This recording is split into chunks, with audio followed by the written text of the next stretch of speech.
into some affordable housing considerations. Before I get into some proposed changes, I'd like to note that in town of Greenburgh, approximately 70% of the housing that was built was actually built in the town before 1970. And if you think about pre-1970 affordable housing, it's just not a concept really at all. Okay, despite that, and that's nationwide, Yeah. right? Despite that fact, the town of Greenburgh, unincorporated Greenburgh, roughly 4.5% of the housing stock here is dedicated affordable housing. When I indicate dedicated affordable housing, we're talking about affordable housing mandates, whether it's in public housing through something like the Greenburgh Housing Authority, those developers like West Hab, which are fully 100% affordable, or by the set-aside units that the town board and the planning board approve. Think projects like the multifamily housing up on Taxter Road. Significant amount of affordable housing in there, I believe close to 60 units. So those are dedicated affordable rental units. So we're actually in total close to 800 units in unincorporated Greenburgh of dedicated affordable housing. So that 4.5%, while And that comes out to 4.5%? yes, our total housing stock. Okay. When you consider that starting in 1970, Yeah. you're starting with zero. Yep. And that's when, before that time period, 70% of our housing stock is built. So Right. it's quite remarkable that whether it's scatter site housing or the legislation of the town board was very early on in Westchester County and New York State approving this affordable housing set aside. You know, the town has good legacy in that regard. So I'm not sure if you're going to address that, but I'll just be curious. Where do we measure around Westchester County? Are we like top 1, top 5, top 3? So I don't have an answer for you, but 4.5% I feel like is a remarkable number, and I would be very curious to know what Curious other to see where we fall, communities yep. are at. You can probably find out from the county when they did their housing needs assessment. They might have factored that in. And You know some people at the county, I right? hope they're all at 4.5% or more. You know. Well, when, like, But- some- but- But I do think, if I had to guess, I would say we're in the upper echelon of affordable housing percentage by unit. Just curious, okay. But wouldn't, like, are you, No, go ahead. wouldn't, like, the cities, probably have a higher, percentage, say in Mount Vernon or Yonkers, I would assume? But you got to Potentially, think about potentially. size-wise, though. Yeah, But the comparably, demographic, it's right, Percentage-wise. compared, yeah. right, percentage, right. Potentially, I don't know. It could be. Right. But nonetheless, I think Greenburgh has much to be proud of in that regard. But it seems like the 10% is like the number a lot of municipalities sort of shoot for, right? 10% is It's a a For the rule of set-aside. thumb type Right. of number. Some places can get away with 15, 20% when you, let's say you have riverfront property in New York City that the penthouse is going to sell for, $100 million. That really does allow you to do a lot with subsidizing those units that are rented at a subsidized affordable rate. But the thought is, when you don't have anomalies like that, if you go too high of a percent, you could actually restrict the market to the point where it just doesn't become economically feasible. If you were to try and aspire to, say, 20 or 30% in the wrong market, you might stymie all development. Yeah. Let's put that in real speak, that we're a market economy and developers, there are a handful of developers who specialize in affordable housing, and it takes the municipality to cooperate on that. But if we are asking too high a percentage, then it's potentially a real disincentive because those developers can't make any profit. They're willing to accept lesser profit than standard housing. Is that correct? But that is certainly a factor. Yes, absolutely. So with regards to the 10% set aside, that we have identified some gaps. And this is not the first time this has been brought to my attention. The town board, in fact, has asked me to present before on this. And I don't know exactly when that was, but perhaps it could have been a year ago. But I do want you to know that we've absolutely been thinking about extending the affordable housing set aside to the one-family residence districts, along with the planned unit development districts. This was identified in the Greenberg Against Systemic Racism Housing Report as a high priority policy. So what I've shared on the screen for the benefit of the public and Councilman Sheehan, of course, and I will email this out so that you all have it, is I do want you to know that we do have a great working draft that achieves a couple of things. It That's what we're brings holding. the 10% set aside to the one-family residence districts as a draft. It brings it to the plan unit development district. It overhauls the definitions of affordable housing, and I'm going to get into that a little bit. And it also, we add an M30 district, which I'll touch on just a bit. And we also, let me just jump right into it. That's essentially the crux of what this local law seeks to achieve. So, having said that, on the screen, I have what you all have before you, which is this document, and in the red, you see the updates, and the underlined red is the updated language. So I did indicate that there's the prospect of adding this M30 district, so that's something I'll touch on in a bit. But I do want to start with the definitions.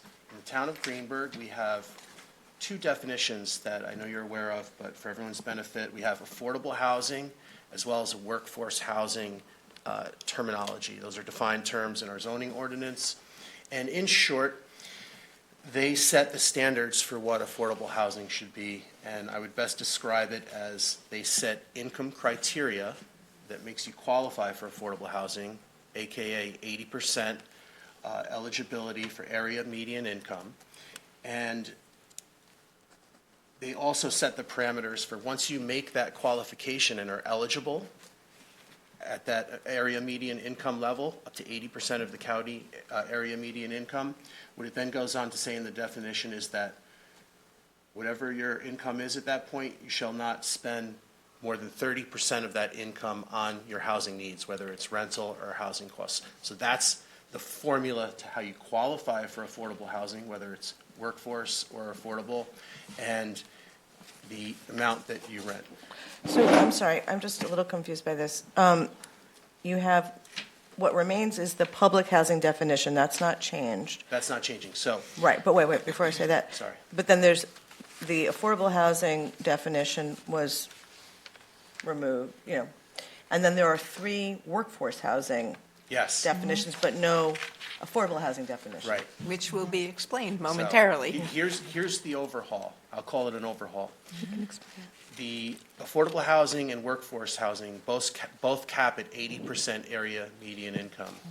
Seeking to eliminate both those terms and replace them with 3 new terms identified as Workforce 1, Workforce 2, and Workforce 3 housing.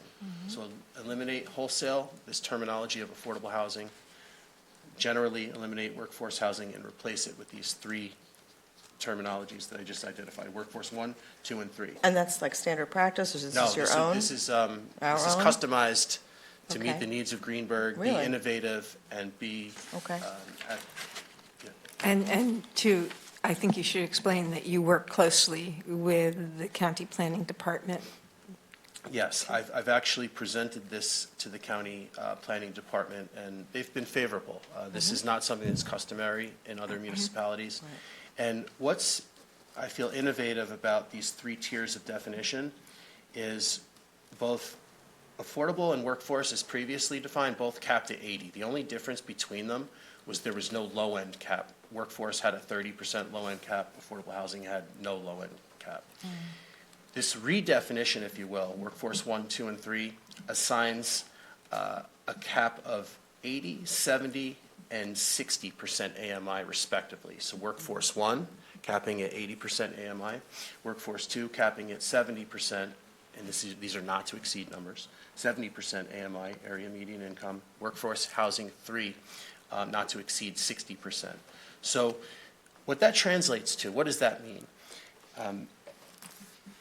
It sets new tiers. So if, let's just say hypothetically in a 100-unit multifamily building, 10% of those units need to be rented at a reduced rate. So typically, the way Greenberg previously did it, and does it now, is 10 of those units out of the 100 would have to be rented at up to an 80% cap AMI. So really, there's no disincentive for a developer to try and aspire right up to 80, all 10. And there's nothing wrong with that. That's probably what I would do if I was a housing developer. Having said that, what this does is it assigns workforce housing 1, 2, and 3. So it would break up those 10 units, and we have formulas for that. And That I creates more can get a little affordability. bit into Yeah. that, but in general, you're splitting these units up. So let's just say that hypothetical 100-unit building, you're still getting 10% at reduced rate, but now you're hitting lower tiers in a greater range of affordability. So That's good. in its simplest form, let's say 3, 3, and 4. So you'd have 3 workforce 1, 3 workforce 2, and 4 workforce 3.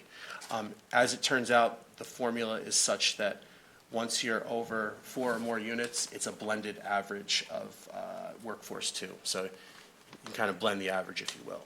So what this really does is, if affected and approved by the town board in that 100-unit building, we're going to provide units for 10 families that are otherwise wouldn't be provided for. So that's where the innovation and the aspiration in terms of greater affordability comes in.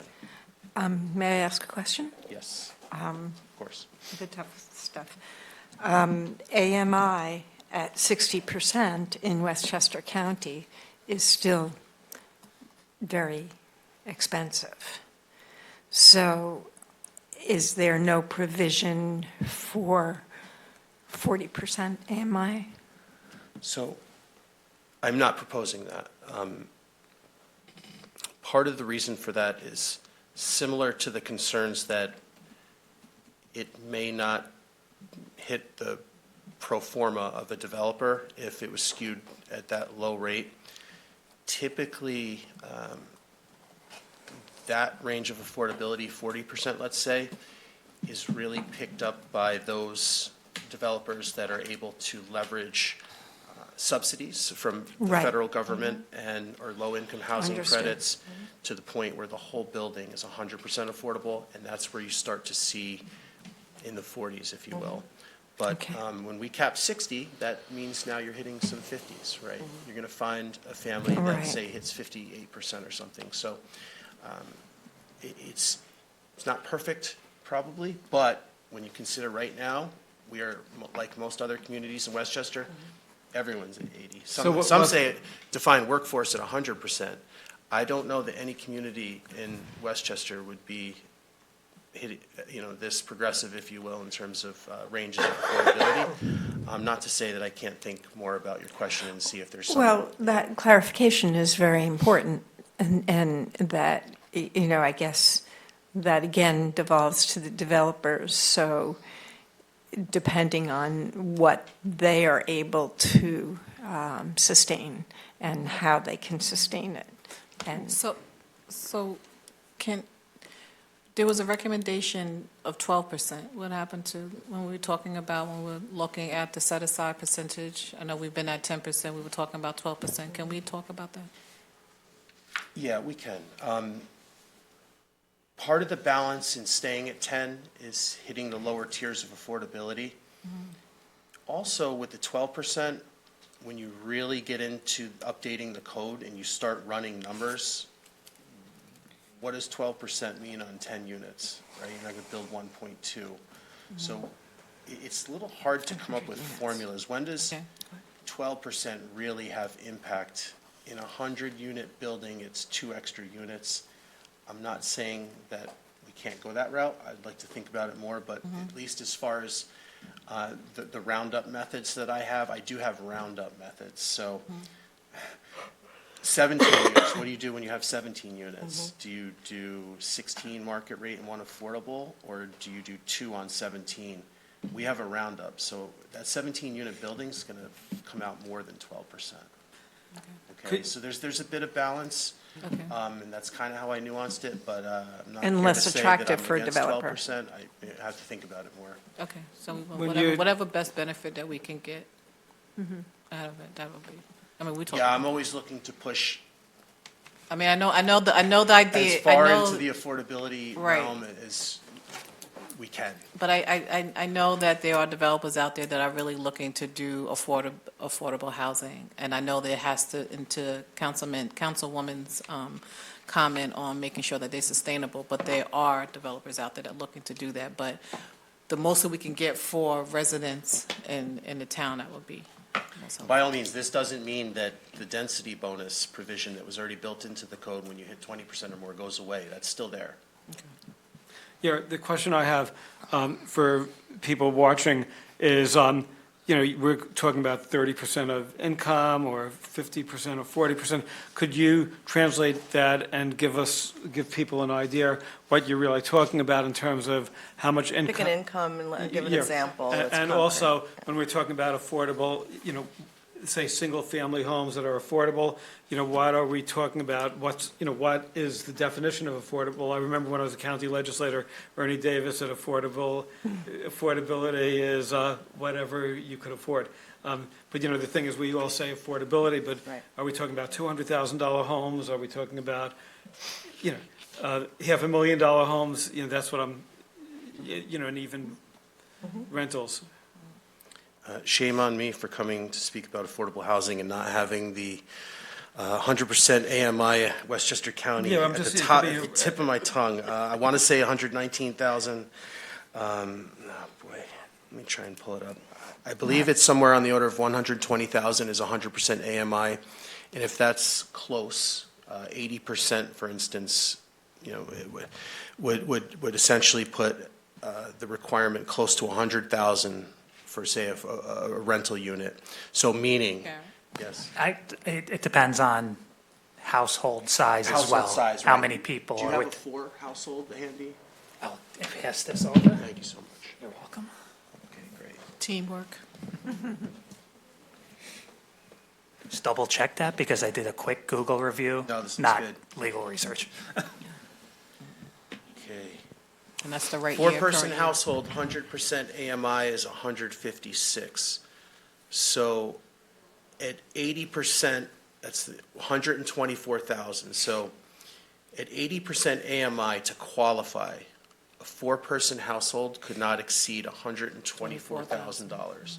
So let's just say you're 123,000, you qualify for that unit. You then take that $123,000 income and you run the metric that says that your housing costs do not exceed 1/3 of that. So I've seen in general, rental units, market rate, let's say 3,300, how does that translate? That rental unit could be $2,400 or something like that, a 2-bedroom apartment. That's kind of like an order of magnitude of what you see. And also, Studio, 1,700, things like worth that. noting that the housing averages go up and down. They generally go up, but they did increase a great deal due to COVID. And I think there's some leveling off now, if I'm not mistaken. But you'd have yeah, to, the you'd have numbers to change check me every on year. that. They change But they annually. change a lot. A couple of things that I may have left out. The 80, 70, 60 metric is all for rental, which is a lot of the housing units that are built in the county and what could be coming online in the town of Greenburgh in the future. The 80%, the county guidelines are 80% for sale units. So everything, when I say these tiers, would all be for rental. Now, having said that, that would apply as to everything we have on the books right now. Fair enough. Sorry. Please sit down. In terms of the gap, one family residence district in the plan unit, what I have on the screen now is the draft that shows it extending to that. So section 28541 used to say supplement. Before you move on, Sure. I didn't notice in your definitions a minimum income so how do you address somebody who's not working in workforce housing? I think the intent was to have a low-end cap of 30, but I may have failed to do that.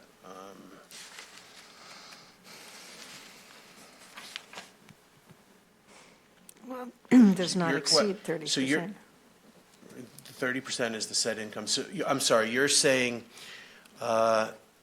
So one could opt to fulfill, let's say, a workforce 3 housing requirement that shall not exceed 60% AMI. That doesn't preclude that rental unit from being rented out to someone, let's just say at 35% or 40%. In all likelihood, that's not what will happen, but it doesn't preclude that. But I don't know that that answered your question, Councilman Sheehan. Could you, Does not. okay, could you repeat that again? Right, in other words, somebody has no income, it seems like they would qualify for workforce 3. Conceivably, they would, but I suspect there would be candidates that have income close or up to the established limit of this code. So, Right, but I just don't want something to be called workforce housing, because that usually, that was put into place for people that definitely have income, you know, other than social security checks and stuff like that, versus affordable housing. So we're taking out affordable housing, but I don't think it would be appropriate to characterize somebody who's not working as Being in the workforce workforce. housing. So I think that's an oversight on my part. What I would do is actually bring back the low-end cap at 30%. That's, and I'd recommend putting in similar language into each of these definitions, because I agree with your statement. so you, so, Okay, go ahead. just really quickly, Yeah. so you're saying that each parent or each person, not children, not child, has to work, like both adults are probably best way to say. No. That's, I want to make sure we're clear. I want to, because what if I'm, Household, this is all household. no. Could be one of 4 working. So in the one of household. 4 working, it's Could be, not both, could be. it's not, okay, that's what I want to be clear. Okay. Does not Just as specify, long yes. as So that So as Councilman long as, Sheehan, there's someone working in the house. yes, so I think what I'd like to do is reintroduce the 30% low-end Okay. cap that's presently in the workforce housing definition in the ordinance right now. Just, But you also need to have something that addresses those that don't, right? You know, there are some people that don't meet workforce housing standards. In terms of income or some other metric? Like, at the housing authority, for example. Go ahead, I'm sorry. Francie. like at the housing authority. No. Yeah, why don't we just, we don't have to get into the weeds here. Okay. Why don't we just, spend some time talking about it. Yeah, because you're going to be introducing, you said to me earlier today that you're going to be tightening up this between now and March. Yes. And then there'll be a public hearing in the spring. So this is going to take, then it has to be referred to the planning board. So there's still going to be, this is really like. Work in progress. A work in progress. It And is, it's a Start, very good preliminary start. introduction to it. it is. Just a couple other highlights, and I'm hearing you. But I think just while we're on that same topic though, there was a statement made that, we haven't been looking at increasing the affordable housing, single family and so forth. And that's certainly not the case and hasn't been the case for quite some time. This obviously didn't get thrown together in the last month. Garrett and others have been working on this and, finessing it, and it still needs tweaking, obviously. But he's confident that by March, we will have a finished product. But this is not something that just materialized. This has been in the works for most of the year. Right, and I think the purpose of this meeting is just to give the community an update, so people who thought that nothing was being done will be reassured that we've really been trying. And you want to do it right, not just Right. come up with something And I that's gonna- do want to commend the commissioner for putting in a great deal of thought and research to developing this. And I appreciate the fact that you're giving us an introduction to it now. Thank you so much. And The only it's great other, that it's great that he has had nothing else to accomplish. Right. this is a very important endeavor, and I'm glad that you're keeping me on it. The only other things I'd like to note, there is some synergy here with the accessory dwelling unit in terms of the 10% requirement for single-family housing. So I will be presenting that element of the code tomorrow at the public hearing, and I will adapt this depending on what happens with the accessory dwelling units. But absolutely, this does go on to introduce the 10% set aside for the one-family residence districts and the PUDs. So, You know, this is excellent. yes, thank you. Thank you. The last thing I want to note One more is another reason I haven't brought this in a formal way to the town board sooner, because as Councilman Sheehan has noted, this has been in the works a while. There is a significant overhaul that our department, in conjunction with the building department and other departments, are working on to Chapter 285 as a whole. 285 is the zoning ordinance. Everything that I talked about tonight is housed within 285. My ultimate goal, No problem. if you will, is to bring this enveloped in the overall Chapter 285 updates. And just to give a sneak peek, the 285 updates do a lot of things. They do things like overhaul our restaurant fast food definitions, formalize land bank parking spaces, eliminate redundancies. We may have 10 to 15 sections where we repeat the same public hearing procedures.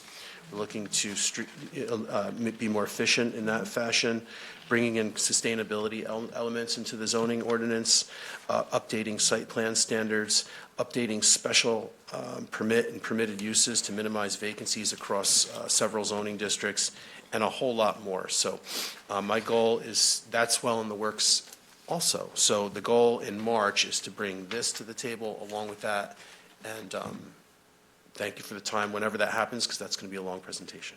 You want to touch briefly on the developmentally disabled housing or not? Yes, I can. So before we go there, really Yes. quickly, you mentioned that we were overhauling. Part of what's always comes up in these discussions when we go to the ribbon cuttings and we do to the new businesses that's coming to the town, because Greenberg does not have a P.O. box, people just assume that we are in White Plains. I won't go there, Ellen. Or any other of many municipalities. But with that being said, with that, and I know we talked about that in the building department, would that fall into there that, you know, as people come and want to come and do business in Greenberg, they really represent Greenberg? Like we have Ray Lexus of White Plains, that whole street, I think I got the wrong name, so I apologize. Who's doing mine? The Premier Group, I think it's the Premier Group, but it says of White Plains, understanding that they moved from White Plains and they're still trying to keep their branding. However, we have a new store that just came up, I won't say the name, which I made a point of making sure that they put a beautiful mural up, but it says White Plains and it doesn't say Greenberg. So they have agreed that they are coming in and they have someone coming in that's changing that. But I think when we start doing these inspections and stuff, we should make sure that people know that they are In Greenberg. in Greenberg.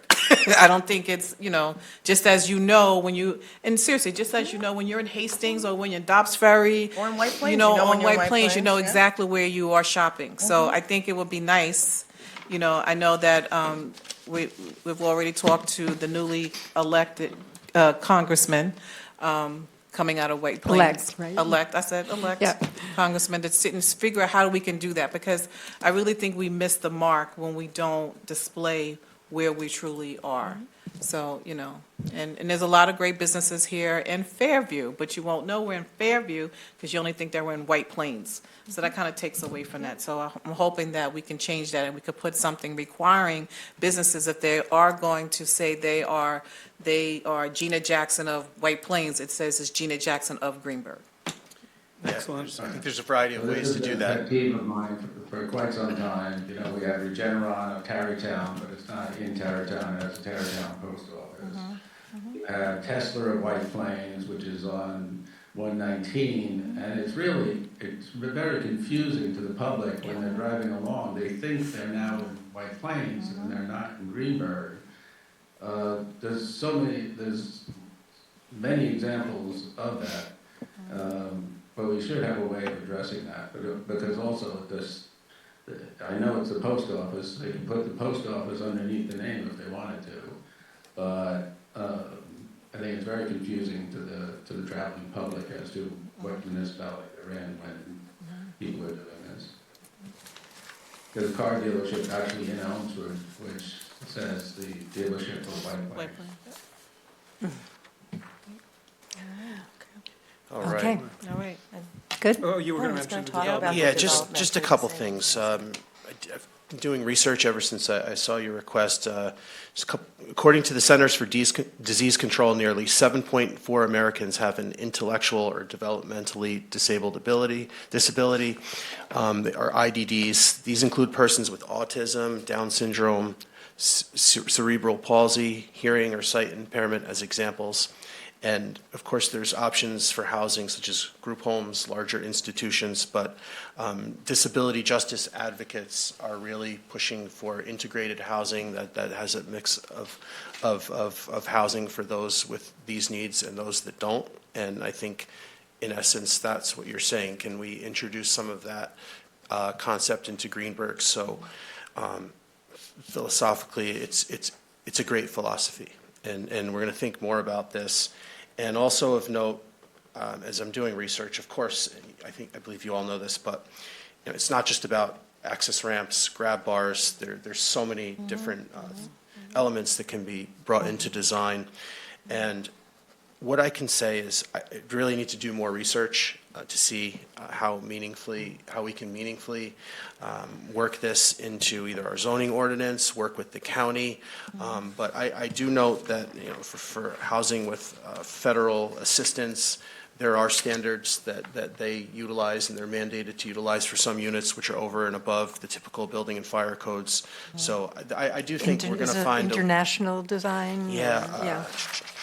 I had a question relating to that. Uniform Federal Accessibility Standards, UFAS, is what, there's a mandate on a certain number of units. Yeah, I'm sort of wondering if we should reach out to, say, Westchester Disabled on the Move, the County Office of the Disabled, and ask them if they would help us, draft like, model legislation, because this is sort of like complicated, because if, I was thinking of this yesterday, if we have, say, affordable housing for the developmentally, disabled, is it going to be a group home? Do the That's what people I was need Well, a level of asking, yeah. supervision? It varies, I mean.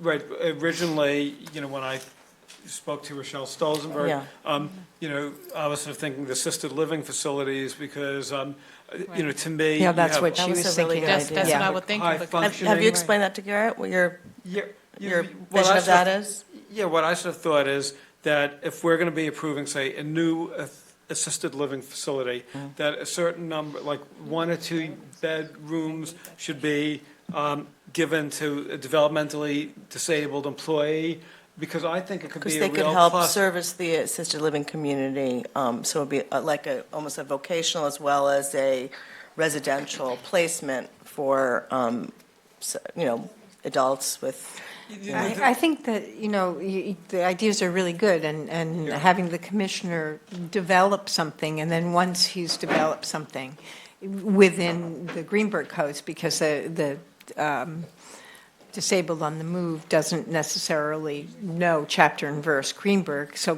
if he can do something, and then once he's evaluated and come up with some sort of plan, to consult with them and Consult, have yeah. them comment and make recommendations. I'm almost thinking that it would have made sense, like, for them to help come up with the guidelines that we want, because this is not something that really, if you don't have, if you That's you a don't good know point. somebody who's Yep. developmentally disabled, you're not going to understand all yeah, the. no, that's a very good point, But the actually. other thing that I was thinking with assisted living, while I really love the concept, is, and many of the residents who live in assisted living, they don't have visitors showing up at their home.